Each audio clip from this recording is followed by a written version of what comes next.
네, 어제 이재명 대표에 대한 체포동의안 표결이 있었습니다. 부결됐습니다마는 아슬아슬했습니다. 관련해서 민주당 입장 들어보겠습니다. 더불어민주당 박범계 의원 나오셨습니다. 안녕하십니까? 네. 네. 예. 그 예상했던 것보다 이탈표가 꽤 많이 나와서 놀라셨습니까? 어떻게 보셨습니까? 예, 놀랐습니다. 예. 예. 예측한 것보다 뭐 이탈표라고 표현할 수밖에 없죠. 예. 예, 30표 이상 있는 것 같은데 예, 매우 당황스럽고 무겁습니다. 놀랬고요. 예. 왜 이렇다고 보세요? 사후에 한번 분석을 해보셨습니까? 글쎄요, 윤석열 정권을 검사 독재 정권 또 민생에 외면하는 정권 여러 가지 외교 참사를 일으키는 정권에 대한 규정은 차이가 없다고 보고요. 예. 그 정도의 민주당의 공감대는 있는 거고.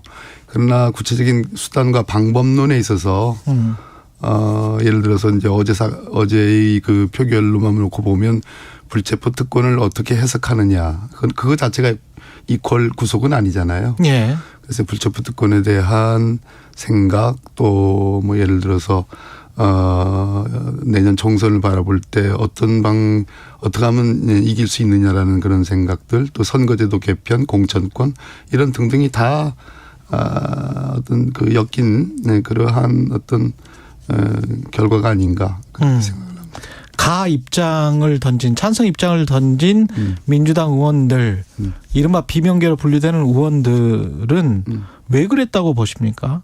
그리고 그분들에게 혹시 만약에 뭐 해 주실 말씀 같은 거. 네. 글쎄 제가 저는 검사 독재 정치 탄압 대책위원장으로 작년 10월부터 줄고차게 어떻게 보면 그분들 어떤 분들인지를 정확하게 모르겠는데 그게 제일 큰 문제인데 그분들이 볼 때 저도 강성 이런 투쟁을 주도하는 사람 중에 하나고 그렇게 보일 겁니다. 그리고 예. 이재명 대표와 지도부를 적극적으로 방어하는 사람 중에 하나로 보일 테니까 제가 그분들 겨냥해서 이렇게 말씀드리기는 어렵지만 지금 제일 큰 문제는 어찌됐든 의총에서 이 문제를 당론으로 확정지지는 않았으나 당론에 가까운 그 직전에 규탄대회도 했고 장외 국민보고대회도 했고 또 박홍근 원내대표가 정리한 것도 있었고 했고 다른 결이 약간 다른 정도의 말씀을 하신 두 분조차도 이번 표결만은 압도적으로 해야 된다는 그런 취지를 했기 때문에 이 결과에 대해서 상당히 이제 놀랐는데 제일 문제는 민주적인 공당이기 때문에 민주당의 전통이 있기 때문에 이 논의가 공개적으로 투명하게 어떤 이견이 있다면 그 이견이 드러나지 않았다. 공개적으로 드러나지 않았다. 그러면 드러나야지 그것을 가지고 일종의 그것이 노선의 차이인지 방법론의 차이인지 아니면 설득이 가능한 것인지 어떤 생각을 가지고 있는지 그것을 알 수 없었기 때문에 그것이 정말 유감스럽다는 생각이 듭니다. 그럼 지금이라도 이게 검찰 탄압이다. 민주당 입장에서는 그리고 본인 의원 이렇게 가를 던진 의원 입장에서도 그렇게 생각을 하지만 방법론에서 이러이러하다라고 스스로 나와서 이야기를 해야 된다. 분위기가 이제 그분들은 정확하게는 알지 못하지 않습니까? 솔직히 그렇지만 대략 주도하는 분들이 어떤 분이다라는 어렴풋한 추측은 하지만 그분들은 또 이재명 대표에 대한 강성 지지층 팬덤 현상들에 대한 우려를 하고 계시는 그런 이유가 있긴 있어요. 그러나 이제는 어제 말 그대로 수면에서 드러난 거 아니겠습니까? 네. 적어도 30표 이상에. 그렇다면 그 부분에 대해서 당당하게 적어도 이런 부분들에 대한 이의 제기를 투명하게 얘기를 하셔야 되고 그 부분에 대해서 우리가 민주당답게 토론을 해야 되는 거예요. 어떤 경우에도 분열은 막아야 되거든요. 어제 법무부 장관 이야기하고 그다음에 국회의원으로서 신상 발언하고 이렇게 이어졌는데 한동훈 법무부 장관의 발언들이 혹시 국회의원들한테 영향을 미쳤다라고 보십니까? 어떻게 생각하세요? 한동훈 법무부 장관은 지난번에 노웅래 의원 때보다는 감정을 덜 실으려고 하긴 했으나 내용적으로 보면 그거보다 더 고약한 그런 거였습니다. 그러니까 제가 몇 개 적어 왔는데 예를 들어서 땅 짚고 헤엄치기 또 수험생이 다 알려주고 시험 보게 하는 거랑 같다. 단군일의 최대 손실 또 정치적 부도 사태, 성남 FC 건에 대해서 노골적인 인허가 장사 이런 표현들은 그리고 증거 관계를 설명을 했는데 예. 이런 표현들은 감정을 담은 표현들이죠. 제가 그런 보고하기 전에 다른 방송에서 어떤 경우에도 그러한 감정을 담아서는 안 된다라는 얘기를 했는데 예. 그 보면서 사실은 의원들을 보는 게 아니라 원고를 봤죠. 거의 대부분. 국회의원들 대상이 아니라 국민들 대상으로 예. 하는 것 같은. 예. 정치 선전전 같은. 원고가 워낙 기니까. 예. 그리고 숨이 가빴고 굉장히 빠르게 그렇게 하는 걸 보면서 본인도 뭐 이것이 정당한 보고라는 생각을 하지 않았을 겁니다. 저는. 이전에 법무장관이랑 좀 다릅니까? 뭐 그런 여야의 뭐 정권이 어느 정권이든 간에 어떠한 법무부 장관도 이렇게 하지는 않았습니다. 예. 근데 국민의힘에서는 여하튼 이런 결과가 나왔기 때문에 이재명 대표는 정치적 치명상을 입었다.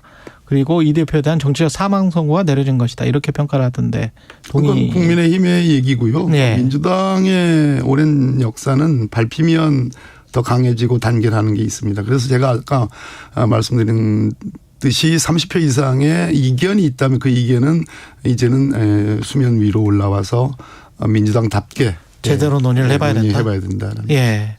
이재명 대표 반응은 뭐 들어보셨어요? 어제 듣지 못했습니다. 듣지 어제 못하셨어요? 사실은 회의가 있었는데 오늘로 넘겨졌죠.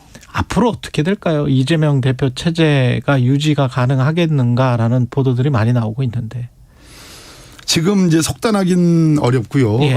말씀드린 바와 같이 어찌됐든 이견이 있다는 것이 드러났기 때문에 그 이견의 근본적인 취지와 목표에 대한 설명이 있어야 되고 그런 뒤에 저는 이재명 대표께서 심사숙고할 거로 보고 뭐 오늘도 당장 고위전략회의가 있는데 의견을 물어볼 겁니다. 그럼 전 뭐 기탄 없이 말씀을 드릴 거고요. 지금 당장 거치 결정을 얘기하기는 어렵다, 곤란하다 하는 얘기 드리고 역시 이 사법 리스크 소위 검찰의 이 폭주하는 소위 건건이 뭐 살라미 또는 뭐 쪼개기 또 비 오는 날 먼지털이와 같은 이러한 재청구의 앞으로의 사태가 예견되는데 그렇죠. 그런 부분에 대한 다시 한번 당론을 모아가는 과정이 저는 필요하다 이렇게 생각합니다. 근데 결정이 되려면 살라미 청구를 한다라고 봤을 때는 그 전에 청구하기 전에 뭔가 민주당은 당론을 모아야 되지 않을까 그런 생각도 드는데.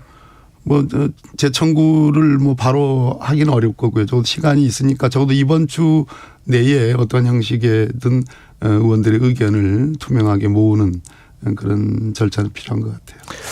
그런 절차. 예. 일부 의원들은 김건희 특검으로 국면 전환을 꾀하자 이런 이야기를 하던데 어떻게 그거 보십니까? 가지고 국면 전환이 되겠습니까? 김건희 특검은 그렇게 이제 방탄 소위 저쪽에서 말하는 방탄에 대한 그런 무슨 알리바이용으로 자꾸 이렇게 폄하하지 않았으면 좋겠고 김건희 특검은 국민 대다수가 원하는 것이고 그건 그럴 따로 만한 근거들이 있기 때문에 예. 별개의 문제죠. 그건 따로 강하게 추진해야 되는 거죠. 그 체포동에 또 넘어오면 이거는 그 사실은 자유의사였지만 그래도 안에서 결정된 거는 거의 당론 같은 그런 분위기였잖아요. 그렇습니다. 예. 그러면 또 그렇게 될 가능성이 있을까요? 체포동의안이 또 넘어오면? 그렇게 되면 그거야말로 걷잡을 수 없는 일들이 벌어지기 때문에 자유의사로 하면?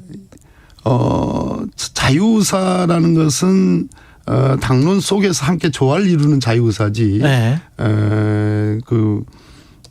뭐 당론과 전혀 무관한 자유의사일 수 없잖아요. 네, 그렇죠. 예, 그렇기 때문에 지금부터 공개적이고 투명하게 허심탄회하게 한번 논의가 필요하다. 논의해서 그러면 그때는 부결을 당론으로 아예 결정을 해야 된다라고 보십니까? 어떻게 보십니까? 그러한 논의는 좀 필요하다고 봅니다. 저는 이 현재의 이 윤석열 정권이 들어선 이후에 최대 모순은 윤석열 검사 정권, 독재 검사 독재 정권, 뭐 정순신 소위 국가수사본부장 임명 사태에서 적나라하게 드러났잖아요. 그것이 주요 모순, 가장 중요한 기본 모순이라 보기 때문에 그 점을 중심으로 저는 단결해야 된다 이렇게 생각합니다. 이 정순신 말씀을 하셨지만은 낙마 사태 이거는 어떻게 보십니까? 검증의 부실입니까? 아니면은 검사 이 사람을 원래 임명하려고 했다가 그냥 학폭 같은 거는 이렇게 별로 개의치 않게 생각을 했었던 것일까요? 양쪽 다죠. 예. 양쪽 다일 가능성이 높습니다. 왜냐하면 정순신 검사 출신의 정순신 씨를 국가수사본부, 경찰의 국가수사본부장으로 하겠다라는 그런 썰들은 이미 오래전에 나와 있었고 윤석열 대통령, 한동훈 법무부 장관, 정순신 검사들이 다 2018년에 근무연이 똑같습니다. 서울중앙지검이라는. 예. 그러니까 그 당시 보도만 봐도 KBS 보도입니다. 예. 보도만 봐도 고위검사라고 해서 이 학폭 사태가 보도가 됐고요. 고위검사라고 하면 제가 법무부 장관을 해서 알기 때문에 고위검사라고 나오면 고위검사든 저위검사든 누구야라는 거는 법무부 검찰에서는 아주 기본적으로 따져 물어야 되는 일들이고 서울중앙지검의 인권감독관을 했기 때문에 그건 굉장히 주요 검사들, 주요 보직 검사들한테는 굉장히 중요한 일입니다. 예. 그래서 그걸 몰랐다라고 마치 한동훈 법무부 장관이 어제 그런 논란을 몰랐다라고 얘기하는 것은 저는 자가당착이라고 생각하고 그러면 인사정보관리단 즉각 해체하고 한동훈 장관 책임지고 옷 벗어야죠. 그건 말이 안 되는 거. 적어도 오늘 법사위 아마 뭐 성명이 나갈 겁니다. 예. 한동훈 장관 그렇게 뒤로 도망가면 안 돼요. 그러면 정순신의 사태 이 정도 가지고는 안 된다. 어떤 문책이 필요하다고 보십니까?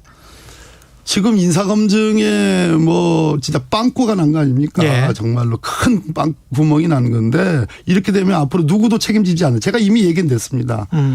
민정수석실 없애고 용산 대통령실 의뢰받아가지고 법무부에서 한다고 하지만 법무부가 누굽니까? 법무부 장관이. 이 정권의 2인자고 지금 여권에서는 지금 여론조사 1위 나오는 사람 아닙니까? 예. 그런 상황에서 이것은 대통령 책임의 어떤 공백지대가 발생한다. 지금 그런 상황이잖아요. 예. 그 윤희근 경찰청장은 자기들은 인사검증 권한 없다라고 했고요. 그러면 법무부 대통령실이잖아요. 그런 상황에서 누가 책임을 져야 되는데 과거에 음지에서 양지로 얘기했는데 지금 양지가 아니라 완전히 지금 뭐라고 표현해야 될까요? 완전히 그냥 정막강 뭐 흙으로 덮인 거 아니겠습니까? 완전히. 뭐 음지 정도가 아니고 완전히 깜깜이가 된 거 아니겠습니까? 예. 이건 중대한 사태죠. 그래서 1차적으로 저는 한동훈 법무부 장관에게 책임이 있다고 봅니다. 만약에 뭐 경찰 지휘 감독인데 검사 출신 임명한 것 또 할 가능성 높다고 보십니까? 한 30초 남았네요. 경찰이 14만 명입니다. 예. 200명 정도 되는 검사들의 출신으로 14만 명의 경찰을 지휘하겠다. 그중에 특히 수사 파트의 그분들이 갖고 있는 굉장한 형사들이라고 표현되는 그들의 그렇죠. 자긍심이 있어요. 예. 그거를 검사 출신으로 가서 보내가지고 그게 지휘가 되겠습니까? 그래가지고는 안 되는 거예요. 그러나 예. 또 가능하면 또 하려고도 할 겁니다. 또 가능하면 하려고도 할 것이다. 예. 지금까지 박범계 의원이었습니다. 고맙습니다. 네, 감사합니다. 예.